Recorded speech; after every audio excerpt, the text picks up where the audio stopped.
कहानी की शुरुआत में हमें एयरपोर्ट दिखाया जाता है, जहां हम ब्रैड नाम के एक पायलट को देखते हैं। वो तेजी से जहाज की तरफ जा रहा होता है और साथ ही साथ वीडियो कॉल पर अपनी बेटी से बात भी कर रहा होता है। उसकी बेटी कहती है कि आज सुबह मैंने न्यूज देखी थी जिसमें बताया जा रहा था कि आप जिस एरिया में जा रहे हो वहां का मौसम बहुत ज्यादा खराब है, जिस वजह से और भी कई सारी फ्लाइट्स कैंसिल कर दी गई हैं। इसलिए आपको भी अपनी फ्लाइट कैंसिल करके घर वापस आना चाहिए। लेकिन ब्रैड मुस्कुराकर जवाब देता है कि मैं पहले भी कई बार ऐसे मौसम में सेफली जहाज उड़ा चुका हूँ, इसलिए तुम परेशान मत हो, मैं जल्द ही घर वापस आ जाऊंगा। ये सुनकर उसकी बेटी खुश हो जाती है और कॉल काट देती है। उसके बाद ब्रैड जहाज के केबिन में आकर को पायलट से मिलता है। को पायलट थोड़ा सा नर्वस था क्योंकि आज वो पहली बार फ्लाइट उड़ाने वाला था। तभी एक एयर होस्टेस आकर ब्रैड को बाहर बुलाती है, जहां एक पुलिस अफसर ब्रैड को बताता है कि इमरजेंसी की वजह से तुम्हें एक कातिल को अपने साथ ले जाना पड़ेगा, जिसका नाम टोनी है। टोनी एक बहुत ही ताकतवर और खतरनाक इंसान है जिस पर मर्डर का केस है और अब इसे जहाज के जरिए दूसरी कंट्री ले जाकर उम्र भर कैद के लिए जेल में डाला जाएगा। वो पुलिस अफसर ब्रैड से कहता है कि ये जिम्मेदारी हम तुम्हें इसलिए दे रहे हैं क्योंकि तुम एक काबिल और समझदार पायलट हो। ब्रैड मान जाता है और टोनी को सबसे लास्ट वाली सीट्स में बिठा देता है ताकि बाकी पैसेंजर्स को कोई परेशानी न हो। उसके बाद सभी पैसेंजर्स अपने सीट्स पर बैठ जाते हैं और ब्रैड जहाज के स्टाफ के पास आकर कंफर्म कर लेता है कि सभी पैसेंजर्स आ गए हैं, जिसके बाद जहाज टेक ऑफ कर लेती है। ऊंचाई पर पहुंचने के बाद ब्रैड जहाज को ऑटो पायलट पर लगाकर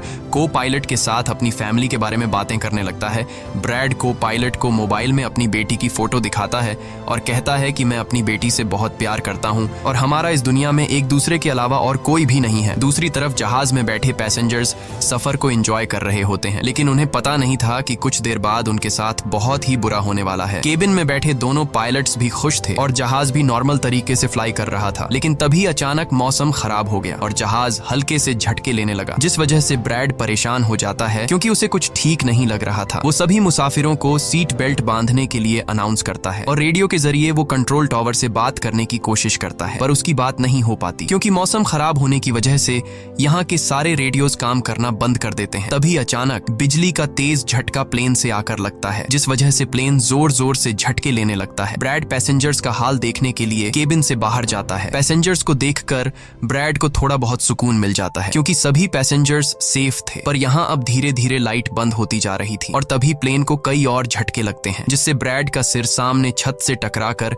नीचे गिर जाता है और उसके माथे पर चोट लग जाती है। इस सूरत हाल को देखते हुए सभी पैसेंजर्स की हालत खराब होने लगी थी। ब्रैड जल्दी से वापस केबिन में आकर अपने साथी के साथ मिलकर प्लेन को संभालने में लग जाता है। ये उनके लिए काफी मुश्किल टाइम था। मौसम खराब होने की वजह से उन्हें आगे कुछ भी नहीं दिखाई दे रहा था। ब्रैड कहता है कि हमें प्लेन को नीचे लाना होगा क्योंकि अगर प्लेन को एक और झटका लगा तो प्लेन तबाह हो सकता है। ये लोग फौरन जहाज का अल्टीट्यूड कम करने लगते हैं और जहाज तेजी से नीचे की तरफ जाने लगता है। जहाज के अंदर मौजूद पैसेंजर्स काफी ज्यादा डरे हुए थे। तभी क्रिमिनल टोनी के साथ जो पुलिस अफसर आया होता है उसके हाथ से मोबाइल छूट जाता है। वो अपने मोबाइल फोन को उठाने के लिए अपना सीट बेल्ट खोल लेता है, जिसकी मदद करने के लिए एक एयर होस्टेस भी अपना सीट बेल्ट खोलकर आगे आती है। अब क्योंकि प्लेन तेजी से नीचे की तरफ जा रहा था, जिस वजह से उनका सीट बेल्ट खुलते ही ये दोनों तेजी से ऊपर छत से टकरा जाते हैं।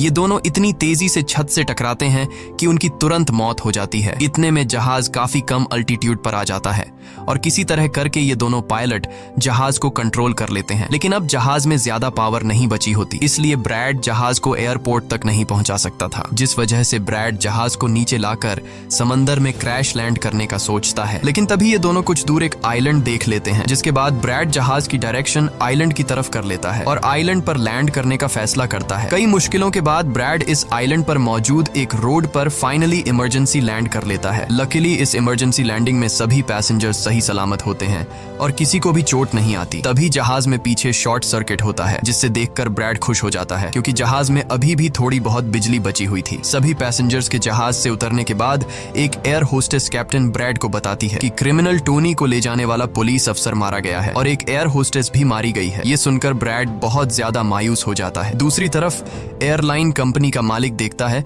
कि उसका एक जहाज अचानक गायब हो गया है क्योंकि उसने प्लेन को लैंड होते हुए नहीं देखा था और काफी देर से रेडियो खराब होने की वजह से उसका पायलट से कांटेक्ट भी नहीं हो पा रहा था। इसीलिए वो एयरलाइन कंपनी का मालिक स्कार्सडेल नाम के एक रेस्क्यू एक्सपर्ट को बुलाता है, जो ऐसे लोगों को ढूंढने का काम करता है जो मुश्किल में कहीं फंसे हुए होते हैं। एयरलाइन कंपनी का मालिक उसे कहता है कि मुझे मेरे प्लेन्स की सारी डिटेल्स चाहिए, जैसे वो कहाँ गया, उसके वर्कर्स और सभी पैसेंजर्स कहाँ हैं। जिसके बाद रेस्क्यू एक्सपर्ट अपने काम पर लग जाता है। दूसरी तरफ सारे पैसेंजर्स इस सोच में थे कि हम यहाँ क्यों उतरे हैं। ब्रैड सभी पैसेंजर्स को इकट्ठा करके समझाता है कि इमरजेंसी की वजह से हमें यहाँ उतरना पड़ा। प्लेन में अभी भी थोड़ी बहुत बिजली मौजूद है जिसे हम बाकी चीजों को ठीक कर लेंगे। तब तक आप लोग यहाँ आराम से रहें और आप लोग घबराइएगा नहीं, बहुत जल्द हम यहाँ से निकल जाएंगे। जिसके बाद ब्रैड प्लेन के पास आकर उसे ठीक करने में लग जाता है, पर वो देखता है कि जहाज में पावर काफी कम है, इसलिए उन्हें मदद का इंतजार करना होगा। ये लोग मैप निकालकर खुद ही अपनी लोकेशन देखने लगते हैं ताकि उन्हें पता चल सके कि आखिर ये लोग किस जगह पर हैं। ब्रैड का साथी को पायलट नक्शा देखकर बताता है कि हम एक प्राइवेट आइलैंड पर फंसे हुए हैं। ये जगह बहुत ही खतरनाक है। यहाँ पर ऐसे लोग हैं जो किसी सरकार या गवर्नमेंट की बात नहीं मानते। अगर इन लोगों ने हमें पकड़ लिया तो हमारी जान खतरे में पड़ सकती है और हमारी गवर्नमेंट भी हमें नहीं बचा पाएगी। ये सुनकर ब्रैड कहता है कि अब कहीं से भी करके हमें अपनी रेस्क्यू टीम को यहाँ पर बुलाना ही होगा ताकि वो आकर हम सबको बचा ले, क्योंकि यही एक रास्ता है यहाँ से निकलने का। जिसके बाद ये दोनों मदद बुलाने के लिए रेडियो ठीक करने लगते हैं, लेकिन आसमानी बिजली के टकराने से रेडियो बिल्कुल खराब हो चुका था। अब ब्रैड सभी पैसेंजर्स के पास आकर उन्हें बताता है कि किसी खराबी की वजह से रेडियो काम नहीं कर रहा, लेकिन आप सब परेशान मत हो। ब्रैड उन्हें तसल्ली देता है कि हम आइलैंड के दूसरी साइड पर जाकर रेडियो को ढूंढेंगे और कंट्रोल टावर को अपनी लोकेशन बताकर रेस्क्यू टीम को यहाँ पर भेजने के लिए कहेंगे, जो आकर आप सब लोगों को बचा लेंगे। और यहाँ ब्रैड एक बहुत बड़ा कदम उठाता है। वो कहता है कि मेरे साथ टोनी जाएगा। ये कहकर वो टोनी की हथकड़ी खोल देता है। यहाँ ब्रैड जहाज के कोपायलट से कहता है कि तुम जहाज की पावर को रिपेयर करने के काम पर लग जाओ। मैं जल्द ही किसी भी कॉन्टैक्ट के जरिए रेस्क्यू टीम को यहाँ तक लाने की कोशिश करूंगा। जिसके बाद टोनी और ब्रैड रेडियो ढूंढने के लिए जंगल की तरफ निकल पड़ते हैं। रास्ते में टोनी ब्रैड को उस पर भरोसा करने के लिए थैंक्स कहता है। अब हम इस आइलैंड पर रहने वाले आतंकवादी ग्रुप को देखते हैं, जिनके पास एक आदमी दौड़ कर आता है और वो आदमी उस ग्रुप के लीडर को बताता है कि यहाँ आइलैंड पर एक प्लेन आकर रुका है इमरजेंसी की वजह से और उसके अंदर बहुत सारे लोग हैं जो अलग अलग कंट्रीज से हैं। ये सुनकर ग्रुप का लीडर उस आदमी को कुछ पैसे देता है और ग्रुप का लीडर अपनी टीम से तैयार होने को कहता है। आइलैंड के जंगल में ब्रैड और टोनी आगे बढ़ रहे होते हैं। टोनी ब्रैड से पूछता है कि तुमने मुझे आजाद क्यों किया और अब मुझे कहाँ लेकर जा रहे हो। तब ब्रैड उसे कहता है क्योंकि मैं तुम्हारी वजह से सबको खतरे में नहीं डाल सकता और यहाँ एक खतरनाक आतंकवादी ग्रुप है जिसका मेरे साथ मिलकर तुम्हें सामना करना है। तब टोनी ब्रैड से कहता है कि मैं एक मिलिट्री बैकग्राउंड से हूँ और मैं यूएस मिलिट्री में कई साल ड्यूटी कर चुका हूँ। कुछ ही देर में पीछे से टोनी की आवाज आनी बंद हो जाती है। जब ब्रैड पीछे मुड़कर देखता है तो टोनी वहाँ नहीं था। वो ब्रैड से अपनी जान छुड़ाकर भाग चुका था और अब ब्रैड अकेले ही जंगल में आगे निकल पड़ता है। जंगल में आगे बढ़ते हुए ब्रैड एक खाली पड़ी फैक्ट्री में जाता है जहाँ वो एक टेलीफोन को ढूंढ लेता है, लेकिन वो पुराने जमाने का टेलीफोन खराब पड़ा हुआ था। जिसके बाद ब्रैड साइड पर लगे उस टेलीफोन के तार जोड़ने लगता है और टेलीफोन काम करने लग जाता है। ब्रैड जल्दी से कंपनी के हेल्पलाइन पर कॉल करता है। ब्रैड हेल्पलाइन को अपनी लोकेशन और सब कुछ बता देता है, लेकिन लाइन में कोई गड़बड़ी होने की वजह से सामने वाले इंसान तक उसकी आवाज ठीक से नहीं पहुंच रही होती, जिस वजह से हेल्पलाइन वाले ब्रैड की कॉल काट लेते हैं। तब ब्रैड को एक आइडिया आता है। वो अपनी बेटी को कॉल करता है और उसे अपनी लोकेशन और बाकी सारी चीजें एक पेपर पर लिखकर उसके ऑफिस तक पहुंचाने को कहता है। तभी बातचीत के दौरान पीछे से एक आदमी आकर ब्रैड पर हमला कर देता है, लेकिन ब्रैड उसे काफी मुश्किल से काबू कर लेता है और उस आदमी को मार मार कर बेहोश कर देता है। तभी ब्रैड को महसूस होता है कि एक और आदमी इस कमरे में आ रहा है, इसीलिए जल्दी से वो छिप जाता है। पर वो आदमी कोई और नहीं बल्कि टोनी था, जिसने बहुत सारे गुंडों को मारकर उनके हथियार ले लिए थे। और वो ब्रैड को आवाज देता है कि डरो मत, बाहर निकलो। फिर जब ब्रैड सामने आता है तो टोनी ब्रैड को एक बंदूक पकड़ा देता है उसकी हिफाजत के लिए। उसके बाद ये दोनों जब फैक्ट्री के नीचे वाले फ्लोर में आते हैं तो यहाँ उन्हें एक कैमरा मिलता है, कैमरा की रिकॉर्डिंग और वहाँ पड़े पासपोर्ट से इन्हें पता चलता है कि इस आइलैंड पर रहने वाले आतंकवादी लोगों को किडनैप करके उनकी फैमिली से काफी बड़ी रकम की डिमांड करते हैं। और जब किडनैप किए हुए बंदे की फैमिली की तरफ से उन्हें पैसे मिल भी जाते हैं तब भी ये लोग उसे छोड़ने के बजाय मार देते हैं। ये देखकर ब्रैड समझ जाता है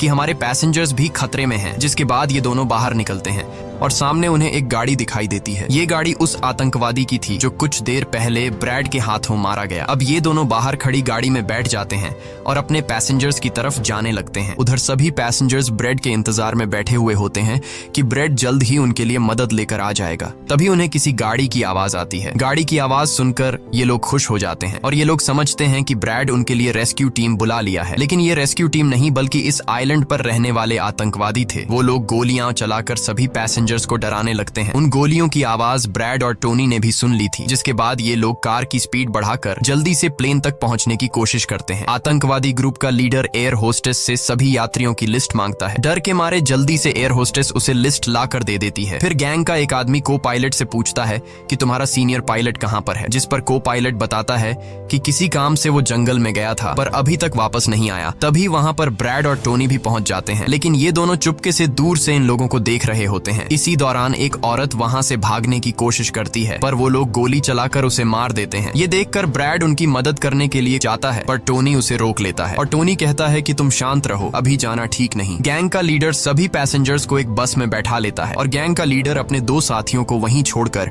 उनसे कहता है कि जाओ, जहाज के अंदर जो भी कीमती सामान है उसे ले आओ। जिसके बाद ये लोग सभी पैसेंजर्स को अपने अड्डे पर ले जाने लगते हैं।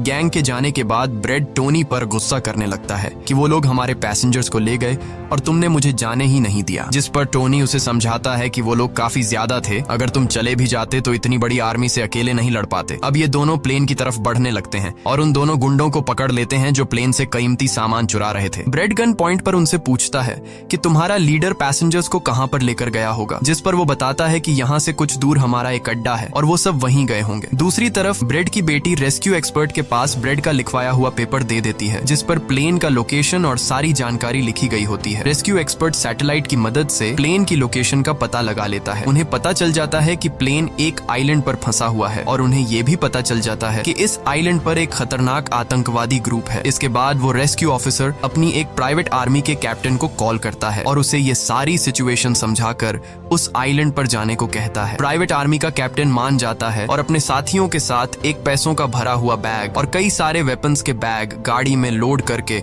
उस आइलैंड पर जाने के लिए रेडी हो जाते हैं। दूसरी तरफ ब्रेड देखता है कि उन आतंकवादियों के ले जाने से पहले जहाज के को पायलट ने जहाज का पावर सिस्टम रिपेयर कर लिया था और ब्रेड देखता है कि जहाज में पावर वापस आ गई है, जिसे देखकर वो बहुत खुश हो जाता है। अब ब्रेड आने वाले प्राइवेट आर्मी टीम के लिए अपनी यूनिफॉर्म पर एक मैसेज लिखकर छोड़ देता है और टोनी के साथ उस जगह पर निकल पड़ता है जहां गैंग वाले प्लेन के सभी पैसेंजर्स ले गए थे। जंगल के रास्ते से होते हुए ये दोनों उन आतंकवादियों के अड्डे पर पहुंच जाते हैं और ये दोनों गाड़ी से निकलकर चुपके से उस जगह में घुस जाते हैं जहां वो सारे गुंडे पैसेंजर्स को डराकर उनकी वीडियोस बना रहे थे ताकि ये वीडियोस इनकी फैमिली को भेजकर उनसे पैसे वसूल सकें। दूसरी तरफ रेस्क्यू एक्सपर्ट की तरफ से भेजी गई प्राइवेट टीम भी प्लेन के पास पहुंच जाती है, पर उन्हें वहां जब कोई नहीं मिलता तो टीम का लीडर प्लेन के अंदर जाकर चेक करता है जहां उन्हें 2 लोगों की लाशें मिलती हैं। ये वो 2 लोग थे जिन्हें गैंग के लीडर ने प्लेन में से सारा कीमती सामान चुराने का कहा था, लेकिन ब्रेड ने उन दोनों को मार दिया। प्राइवेट टीम के कैप्टन को ब्रेड का छोड़ा हुआ मैसेज भी मिलता है जो उस आतंकवादी गैंग के अड्डे तक आने का रास्ता था। आतंकवादियों के अड्डे पर टोनी और ब्रेड चुपके से उन पर नजर रखे हुए थे और जैसे ही उन्हें मौका मिलता है ये दोनों चुपके से पीछे से आकर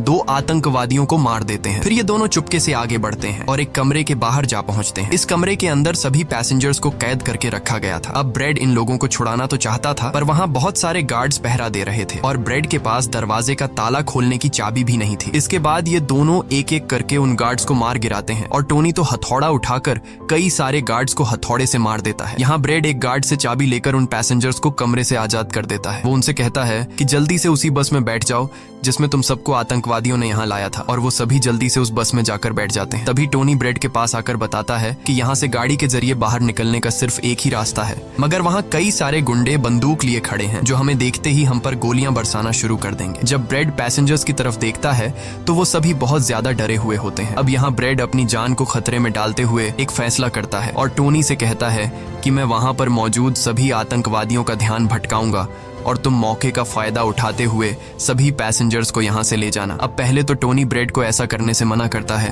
वो कहता है कि ऐसा करने से वो लोग तुम्हें मार देंगे, लेकिन ब्रेड कहता है कि इसके अलावा हमारे पास और कोई दूसरा रास्ता नहीं है। ये सुनकर टोनी मान जाता है। ब्रेड वहां से निकलकर आतंकवादियों के पास आता है। वहां ब्रेड गैंग के लीडर से बात करता है कि मैंने हेल्प के लिए इन्फॉर्म कर दिया है, जल्द ही यहाँ पर रेस्क्यू टीम आ जाएगी, इसलिए सभी पैसेंजर्स को यहाँ से जाने दो। ये सुनकर सभी गैंग वाले ब्रेड पर हंस पड़ते हैं और ब्रेड को पीटने लग जाते हैं। गैंग का हेड कहता है कि ऐसे कैसे इसे छोड़ दूं, पैसों के बिना मैं किसी को नहीं छोड़ता। और अब जैसे ही ये लोग ब्रेड को मारने वाले होते हैं तभी वहां पर प्राइवेट रेस्क्यू टीम पहुंचकर आतंकवादियों पर हमला कर देती है और काफी देर तक गोलीबारी करने के बाद गैंग के कई सारे लोगों को मारकर वो ब्रेड को छुड़ा लेते हैं और ब्रेड को बस में उठाकर यहाँ से निकल जाते हैं। यहाँ गैंग का लीडर देखता है कि उसके कई सारे साथियों के साथ उसका छोटा भाई भी मारा गया। ये देखकर वो बहुत ज्यादा गुस्सा हो जाता है और कसम उठाकर कहता है कि वो इन लोगों में से एक को भी नहीं छोड़ेगा और सभी को चुन चुन कर मारेगा। इसके बाद वो अपनी टीम से कहता है कि जल्दी से तैयारी कर लो, हम जल्द ही इन लोगों को मारने के लिए निकलेंगे। बस में प्राइवेट टीम का कैप्टन सभी को बताता है कि हम बस 5 लोगों की छोटी सी एक प्राइवेट टीम है जो बस तुम्हें यहाँ बचाने के मिशन पर आए हैं और हम कोई रेस्क्यू टीम नहीं है। रेस्क्यू टीम को यहाँ आने में कुछ टाइम और लगेगा। ये सुनकर ब्रेड घबरा जाता है और कहता है कि हमारे पास टाइम नहीं है क्योंकि गैंग वाले जल्द ही हमारे पीछे आएंगे और हमें देखते ही मार डालेंगे। पर मेरे पास एक आइडिया है। जहाज के पास पहुंचते ही ब्रेड सभी पैसेंजर्स से कहता है कि जहाज में पावर वापस आ चुकी है, यानी अब जहाज स्टार्ट हो जाएगा और हम लोग फौरन यहाँ से निकल जाएंगे। इसलिए आप सब लोग जल्दी से जहाज में बैठ जाओ क्योंकि हम रेस्क्यू टीम का इंतजार नहीं कर सकते। उन्हें यहाँ आने में वक्त लगेगा और अगर हम यहाँ रुके तो उन आतंकवादियों के हाथों मारे जाएंगे। ये सुनकर सारे लोग प्लेन में बैठ जाते हैं जबकि ब्रेड प्लेन की तमाम चेकिंग करने में लग जाता है और प्राइवेट टीम के लोग पहले से आने वाले खतरे के लिए तैयार बैठ जाते हैं। तभी अचानक वो आतंकवादी ग्रुप आकर उन पर हमला कर देता है जिन्हें देखकर प्राइवेट टीम उन्हें रोकने में लग जाती है और यहाँ दोनों तरफ से काफी गोलीबारी होती है। पर इस प्राइवेट टीम के पास काफी अच्छी गन्स थी जिस वजह से वो बहुत सारे गुंडों को मार देते हैं। ब्रेड जल्दी से प्राइवेट टीम के लीडर को बताता है कि मैं अगले 5 मिनट बाद जहाज को स्टार्ट करने वाला हूँ और तुम सब भी जल्दी से जहाज में चढ़ जाना। इसके बाद ब्रेड टोनी के पास जाता है और उसका शुक्रिया अदा करता है कि तुमने मेरे इतने मुश्किल वक्त में साथ दिया। ब्रेड खुद को गोलियों से बचाते हुए अंदर जहाज में आकर अपने केबिन में बैठ जाता है और अपने साथी को पायलट के साथ मिलकर प्लेन को स्टार्ट करने में लग जाता है। उधर टोनी के पास गोलियां खत्म हो जाती हैं और जब वो बुलेट्स ढूंढने के लिए प्राइवेट टीम का बैग चेक करता है तो उसे वहां पैसों से भरा हुआ एक बैग मिलता है। लेकिन इस वक्त टोनी पैसों को छोड़कर दूसरी बैग से गोलियां निकालकर दोबारा आतंकवादियों से लड़ने लगता है। यहाँ तब तक ब्रेड भी प्लेन को राइट साइड पर घुमा देता है। अब प्राइवेट टीम के सोल्जर्स भी एक एक करके जहाज में चढ़ने लगते हैं और टोनी उन्हें कवर फायर देता है। पावर आने की वजह से रेडियो भी काम करने लग जाता है। अब ब्रेड को प्लेन कंपनी का मालिक बताता है कि मैं तुम्हें कोई सुरक्षित जगह बता दूंगा जहां तुम जा सकते हो। अब सभी लोग जहाज में चढ़ जाते हैं पर टोनी नहीं चढ़ता। वो पैसों से भरा बैग लेकर वहां से भागने लगता है क्योंकि अगर वो इनके साथ प्लेन में वापस गया तो पुलिस वाले उसे फिर से पकड़कर जेल में डाल देंगे। गैंग का लीडर अपने साथियों को मरता हुआ देखकर गुस्से से पागल हो जाता है। वो प्लेन के सामने रॉकेट लॉन्चर लाकर उन्हें एक ही झटके में उड़ाने का सोचता है लेकिन सही टाइम पर टोनी उसे देख लेता है। अब टोनी जल्दी से बंदूक उठाकर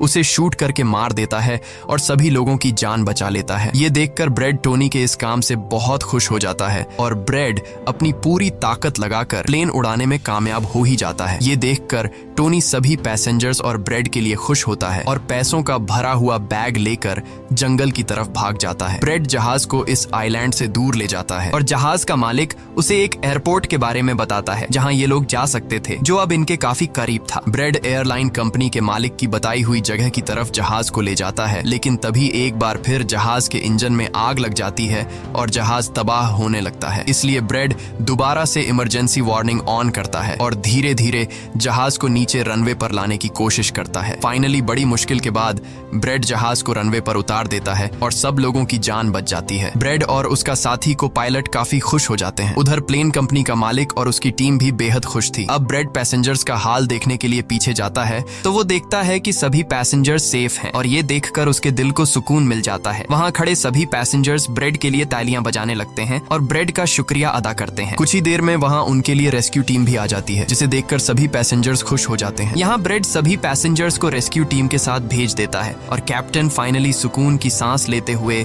जहाज की सीढ़ियों पर बैठकर अपनी बेटी से कॉल पर बात करता है। इसी के साथ ये कहानी खत्म हो जाती है। अगर आपको वीडियो अच्छी लगी हो तो हमारे चैनल को सब्सक्राइब और वीडियो को लाइक जरूर कीजिएगा।